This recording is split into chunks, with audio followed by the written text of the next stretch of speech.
और दक्षिण में भाजपा न पहले थी और न अब आ सकती है कि अब आप जो है बिल्कुल आपकी विदाई तय है 2024 में, क्योंकि आप जनता को गुमराह कर रहे हो। उसी तरह से स्मृति ईरानी भाग गई हैं और मोदी जी और उनके अडानी मित्र वो कहाँ जाएंगे ये तो उन लोगों के मन में हो। जो क्षेत्र में काम नहीं करेगा तो आने वाले समय में उनको पब्लिक जूता लेके दौड़ाएगी। उत्तर प्रदेश की राजधानी लखनऊ में 1% कोई काम नहीं हुआ कि अब आप जो है बिल्कुल आपकी विदाई तय है 2024 में, क्योंकि आप जनता को गुमराह कर रहे हो। नमस्कार, मैं हयात अब्बास और आप देख रहे हैं 4PM न्यूज़ नेटवर्क। दारुल-शफ़ा पे इस वक्त हमारी मौजूदगी है और दारुल-शफ़ा पे काफ़ी जाने माने जानकार लोग आते हैं, क्योंकि अब इलेक्शन के 5 चरण भी हो गए हैं, चुनाव भी हो चुके हैं 5 चरण के। और ऐसे में जनता की क्या सोच है, क्या विचार है, क्योंकि यहाँ पर जो लोग होते हैं काफ़ी उनको जागरूक होते हैं और काफ़ी जानकारी होती है, क्योंकि यहाँ पर पार्टी से भी जुड़े लोग होते हैं। तो अब यहाँ पर हम चर्चा की शुरुआत कर लेते हैं और जान लेते हैं कि जिस तरह प्रधानमंत्री जी अभी भी 400 पार के नारे पे अड़े हुए हैं, उसमें कितनी सच्चाई है। और शुरुआत मैं आपसे करूँगी, कैसे देख रहे हैं इस नारे को अभी? देखिए, प्रधानमंत्री जी कई मुद्दों पर भटकने के बाद फिर 400 पार पे आ गए हैं। प्रधानमंत्री जी को भौगोलिक ज्ञान नहीं रहा, इतने वर्षों तक वो देश के प्रधानमंत्री रहे हैं। हर प्रदेश की राजनीति उन्होंने देखी है और हर प्रदेश की राजनीति को उन्होंने मजबूती से लड़ाया है, अपने तरीके से लड़ाया है। मगर मैं ये बड़े दुख के साथ कह सकता हूँ कि उन्हें भौगोलिक ज्ञान नहीं है, क्योंकि जहाँ लगभग 2.5 सीटों हैं जो उत्तर भारत का क्षेत्र आता है, उत्तर मध्य भारत का जो क्षेत्र आता है, उन प्रदेशों में वो हार रहे हैं। और दक्षिण में भाजपा न पहले थी और न अब आ सकती है।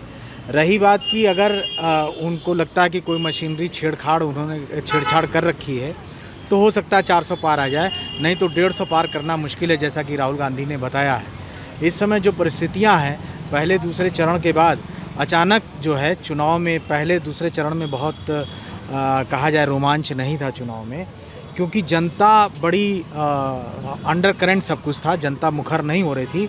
लेकिन अब जनता भी मुखर हो गई है और एकदम स्पष्ट तौर पर इस बार नजर आए, सारे ही साइलेंट थे। और अगर मैं बूथ स्तर की बात करूं तो जिस तरह से वोटिंग बूथ पर भी लोगों की कमी थी, इसकी क्या वजह रही? देखिए, ये पहले दूसरे चरण में या कहें तीसरे चरण तक आप कह सकती हैं, लेकिन चौथे और 5वें चरण आने तक जो है जनता मुखर हो गई है। ख़ास तौर से नौजवान एकदम सड़कों पे आ चुका है। रैलियों में आपने देखा जो फूलपुर इलाहाबाद में हुआ, उससे पहले अमेठी में मैं 5 दिन रहा। अमेठी में राहुल गांधी जी और अखिलेश यादव जी की जो रैली हुई थी, हम लोग एकदम सामने बैठे हुए थे और हम लोगों के पीछे इतने नौजवान एकदम आ गए और वहाँ बैठना हम लोगों का मुश्किल हो गया। और कहीं ना कहीं मुझे लगता है कि नौजवानों में जो रोष था रोज़गार को लेकर, वो इन रैलियों में अब दिखने लगा है। फूलपुर में सबने देखा, देश ने देखा, लेकिन मैंने अमेठी में ये महसूस कर लिया था कि जनता अब सड़कों पे आ गई है। और जो कांग्रेस ने जो गारंटी दी है, 5 गारंटी दी है, जिसमें प्रमुख रूप से रोज़गार की जो बात हो रही है और साल भर जो है 1 लाख रुपए देने की बात हो रही, पहली नौकरी पक्की की जो बात की है राहुल गांधी जी ने। दूसरा, गरीब महिलाओं को, हर गरीब परिवार से एक महिला चिन्हित की जाएगी और उसे सालाना 1 लाख रुपया दिया जाएगा, यानी कि हर महीने 8,500 रुपये। जहाँ मोदी जी 5 किलो राशन दे रहे थे और उसका वो बड़ा दम भर रहे थे, अहंकारी रूप से वो अपना कहते थे कि मैं 5 किलो राशन दे रहा हूँ 80 करोड़ लोगों को। कांग्रेस ने कहा कि हम 10 किलो राशन देंगे और ये राशन ये कहीं किसी का अहंकार नहीं है, बल्कि ये जनता का अधिकार है, जनता का ये मौलिक अधिकार है। और राइट टू फूड ये कांग्रेस ने दिया था। और अब हम अगर कहीं ऐसा है कि राशन की आवश्यकता है तो हम 10 किलो, 5 किलो नहीं, हम 10 किलो राशन देंगे, लेकिन साथ में हम गरीब महिलाओं को 8,500 रुपया महीना भी देंगे। एक बच्चा जो पढ़ लिख के निकलेगा, उसको पहली नौकरी जब नहीं मिलेगी तो हम उसे 1 लाख रुपया सालाना देंगे, यानी 8,500 रुपया महीना हम उसे भी देंगे। और महिलाओं को रिजर्वेशन, महिलाओं को सरकारी नौकरी में 50% का रिजर्वेशन मिलेगा। संविदा की नौकरी, जो एक बहुत बड़ा भ्रष्टाचार रहा है पिछले 10 वर्षों में भाजपा की सरकार में, उस संविदा की नौकरी को अब खत्म किया जाएगा और जो संविदा पे लोग होंगे उनको परमानेंट किया जाएगा और अग्निवीर योजना को खत्म किया जाएगा और भविष्य में पक्की सरकारी नौकरी मिलेगी। अभी तो जो सरकारी पद खाली हैं 30 लाख नौकरियां, उसे हम जुलाई तक 15 अगस्त तक हम भर देंगे। 1 जुलाई से सबके अकाउंट में 8,500 रुपया महीना आना शुरू हो जाएगा युवाओं को और महिलाओं, गरीब महिलाओं को। ये सारी घोषणाएं और जो पुराना दर्द जो था जनता में, जो पुराना दर्द था उसको जो है उभार दिया है और जो नए वादे हैं। और आप जानती हैं कि कांग्रेस जो वादा करती है वो मोदी की गारंटी से लाख गुना विश्वसनीय है, क्योंकि कांग्रेस ने अगर राजस्थान, छत्तीसगढ़ और तेलंगाना में 500 रुपये में गैस सिलेंडर देने की बात की तो सरकार बनते ही देना शुरू किया। अगर पुरानी पेंशन बहाली की बात की तो पुरानी पेंशन देना शुरू किया। अगर कहीं गोबर की खरीदारी की बात की तो गोबर खरीदना शुरू किया। यहाँ तो आप देखिए अमेठी में 13 रुपये किलो चीनी देने का वादा था और इसी विधानसभा चुनाव के पहले योगी जी ने कहा था कि गोबर की खरीदारी करेंगे, मगर वो सारे के सारे वादे धरे रह गए और समस्याएं वहीं की धरी हैं। आज इस चुनाव में आप देखिए बिजली, सड़क, पानी की बात ही नहीं हुई। लखनऊ राजधानी मेट्रो 100 मेट्रो सिटी बना रहे थे, उत्तर प्रदेश में 20 मेट्रो सिटी का चयन हुआ, लेकिन राजधानी मेट्रो सिटी है लखनऊ, यहाँ पे 24 घंटे बिजली आज इस गर्मी के महीने में मिल रही है कि नहीं मिल रही, ये देश की जनता और उत्तर प्रदेश की जनता और राजधानी की जनता जान रही है। उत्तर प्रदेश की राजधानी लखनऊ में 1% कोई काम नहीं हुआ। जो काम रेगुलर तौर पे होते हैं, सड़क का बनना, पुल का बन जाना, उसी को ये उपलब्धि बताते हैं। लेकिन जब तक जनता का विकास नहीं होगा इस देश का विकास नहीं हो सकता। और जनता के विकास की नींव कांग्रेस ने रखी है।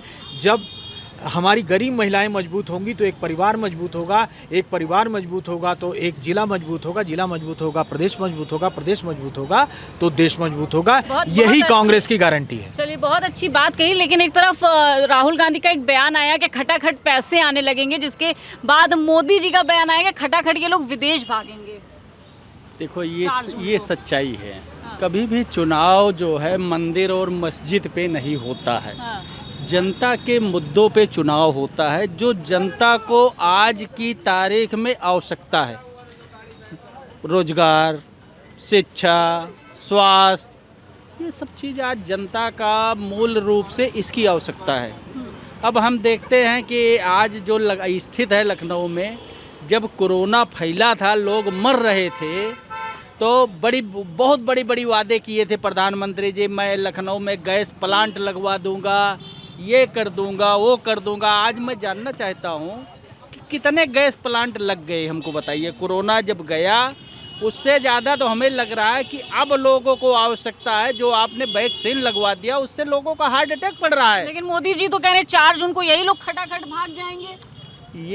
ये लोग जो है, अब इनका मतलब दिमागी संतुलन जो है वो खराब हो चुका है। मैं आपके ही चैनल से आज के 3 महीना पहले इनको मैं शराब दे दिया था, मैं नहीं दिया था, तिरुपति बालाजी दे दिए थे कि अब आप जो है बिल्कुल आपकी विदाई तय है 2024 में, क्योंकि आप जनता को गुमराह कर रहे हो। जनता आप पे विश्वास किया था 10 साल, उस पे आप खरा नहीं उतर रहे हो। मतलब ये आपकी भविष्यवाणी क्या सही होने वाली है? 110% मैडम सत्य होगी, ये देखना। 4 जून को आऊंगी। हाँ, 4 जून को मैं रहूँगा, क्योंकि ये शराब मैं नहीं दिया था, ये तिरुपति बालाजी ने हमारे मुंह से कहलवाया था कि ये देश बेच देंगे अगर आप, कि इनको शराब देना बहुत जरूरी है। तिरुपति बालाजी ने इनको शराब दिलवा दिया था, ठीक है। और उसी पर से देखिए इनका जो है, एक कहावत कहा गया, जिसको दानो दुख दे दीना उसकी मत आगे हर लेना। इन्होंने क्या किया, इनके ओवर कॉन्फिडेंस में इन्होंने कहने लगे कि 400 पार हमको आना है, संविधान बदल देना है और उसके बाद आरक्षण ख़त्म कर देना है सभी का। तो ये सब भगवाने करवा रहे हैं। अरे मैं आपके चैनल पे बता रहा हूँ, इसके पहले जो श्री रामचंद्र जी की मूर्ति बनाया जो कारीगर ने, उसके पहले ये ले जा करके दिए अपना एक बचपन का फोटो, बोले यही चेहरा होना चाहिए रामचंद्र जी का। उसने मना कर दिया, बोला नहीं, भगवान के साथ आप धोखा मत करिए, हम नहीं बनाएंगे क्योंकि हमारा विनाश हो जाएगा। लेकिन ये जो है जा करके दूसरे कारीगर को अपना एक बचपन का फोटो दे दिए और उसी से टैरी करवा करके ये श्री रामचंद्र जी की मूर्ति बनवा दिए। ये तो बहुत बड़ी बात आप कह रहे हैं। आपको बता रहा हूँ, आप गूगल पे सर्च कर लेना, इनका बचपन का फोटो सर्च कर लेना, जो राम की मूर्ति ये बनवाए हैं उसको मिलान कर लेना। अरे भगवान श्री रामचंद्र जी इनका नाश कर देंगे, मैं बता रहा हूँ। आप 4 जून की बात कर रहे हैं भागने की, हम लोग कहीं नहीं जाने वाले हैं। और इनकी जो सबसे करीबी मंत्री थी जिसके प्रचार में पिछली बार वो आए थे, और स्मृति ईरानी जो है 4 जून तक अमेठी में जी उन्होंने अपना बंगला बनाया है और वो अपने बंगले में नहीं टिकी हैं। उनका जो चुनावी पर्यटन था वो ख़त्म हो गया। ये अपने आप में बहुत बड़ा संकेत है कि 150 से ऊपर नहीं जाने वाले हैं। अमेठी, रायबरेली सब हार रहे हैं और सबसे करीबी मंत्री हैं वहाँ मोदी जी नहीं आए।